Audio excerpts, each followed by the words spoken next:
Hey guys, if you're enjoying the content that I'm making, please click that subscribe button. Also remember to click that bell button and make sure to tick that box to send all notifications so you don't miss out on any videos. With that in mind, let's get on with the video.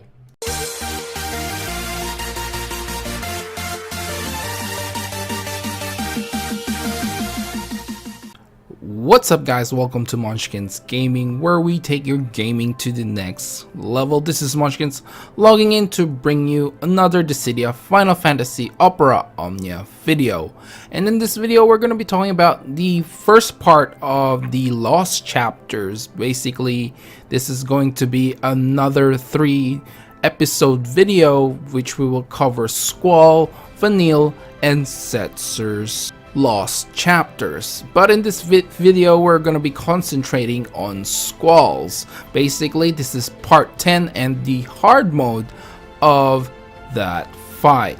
So let's start off with some general tips and guides. Alright, so the first thing that you guys will need to know is that this is a 5-wave fight. So there are 5 waves and you have to limit the ability usage for you to use them on the boss at the end.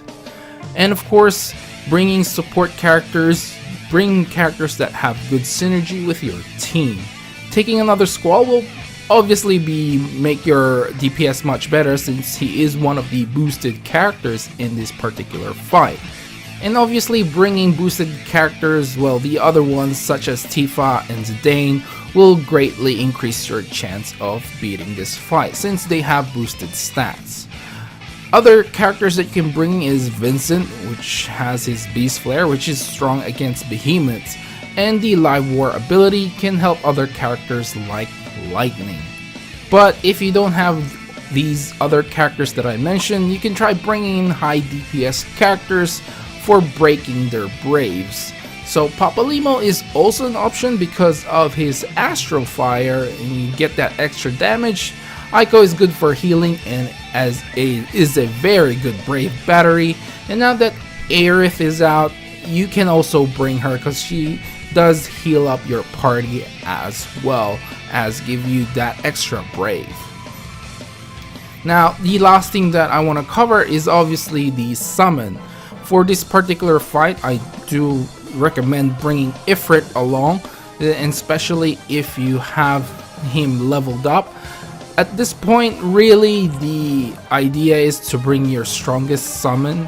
Obviously taking advantage of Ifrit's 20% attack is actually pretty good, and if you have Aiko and also Aerith now, you can heal up if you do take damage and you get that extra 20% attack up while you're on max HP. Oh, and one other thing before I actually forget is that the Gaia Behemoth, which you're gonna be fighting at the end, actually has a resistance to earth-based attacks.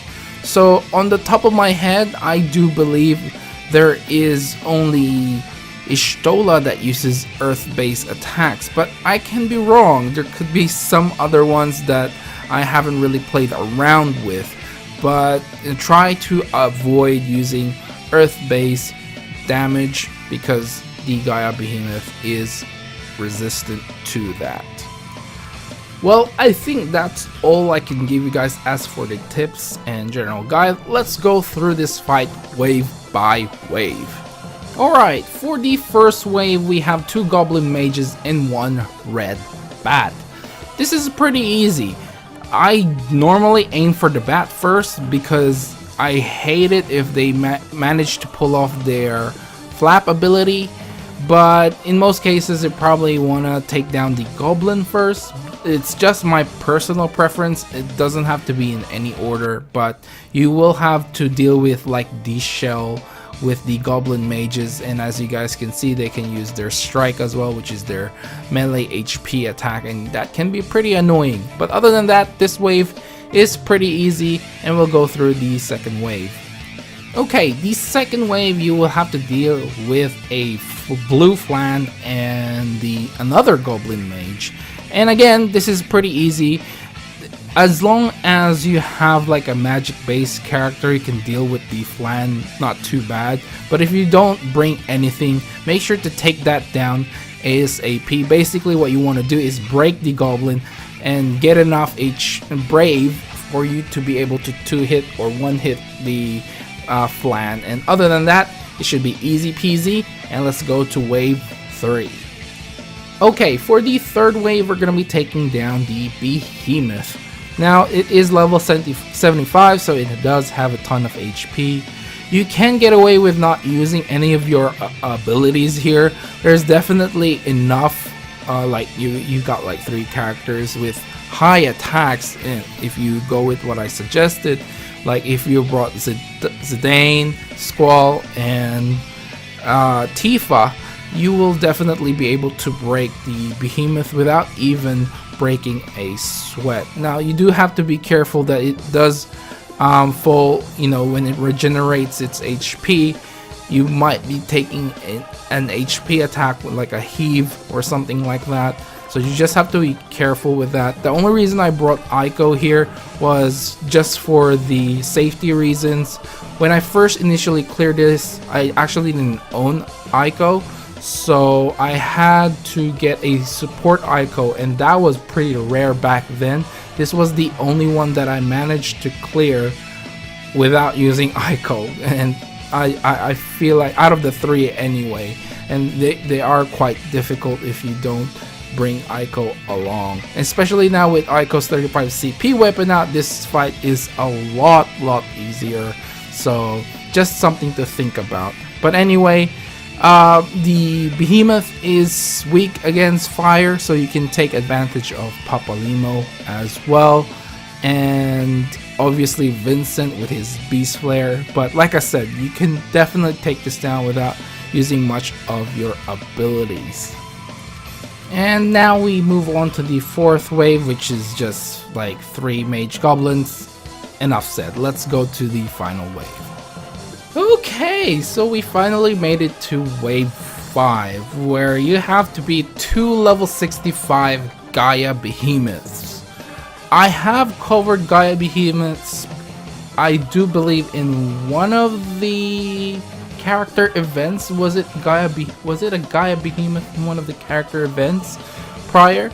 But if you guys haven't seen that video, we'll go over a quick recap on the weaknesses and resistances of the Gaia behemoth, and obviously all his abilities as well.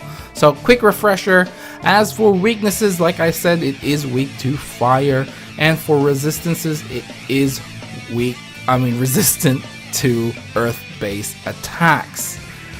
It has its signature heave, which is the melee HP attack. It is the signature move for the behemoth, and it has stone, which is an earth brave magic attack, and this obviously becomes to Stonera from level 35 onwards. And obviously this delays the target's turn by 1, so high turn rate characters are probably something that you want to have in this fight.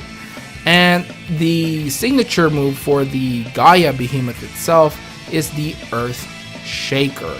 Now the Earth Shaker is a brave magic attack which grants brave to itself and reduces all targets brave by 75%.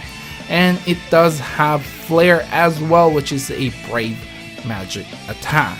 And that's about it. It doesn't have a big move pool, but hey, it is still quite dangerous, especially fighting 2 at the same time. Now let's go over onto how we're actually going to beat the Gaia behemoth. Now, as I said a lot in the general guide at the start of this video, there are quite a few options for you to do, but the main thing that I would suggest is definitely taking down one of the Gaia behemoth as fast as you can. If you do have a high DPS party composition, this should be pretty easy. You just have to be careful with the heaves, especially if you don't own an Aiko. Well, you should really by now, because the lost chapter for that particular character has been released. But if you don't have her weapon and you know you're struggling with healing, Aerith is another one currently out right now, and she does have her banner up as well. But if you actually don't have her weapons as well, then things can be a little bit tricky. You probably have to find a support Aerith to help with the healing a little bit, because in order for you to actually get all your missions completed, you do have to have a minimum HP loss of something, and I can't remember on top of my head. Okay, so I looked it up really quickly, and it's 1500 HP or less. So if you're struggling with the HP damage, honestly, if your DPS is fast enough, you can probably avoid that. And you do have about 180 turns to do this as well.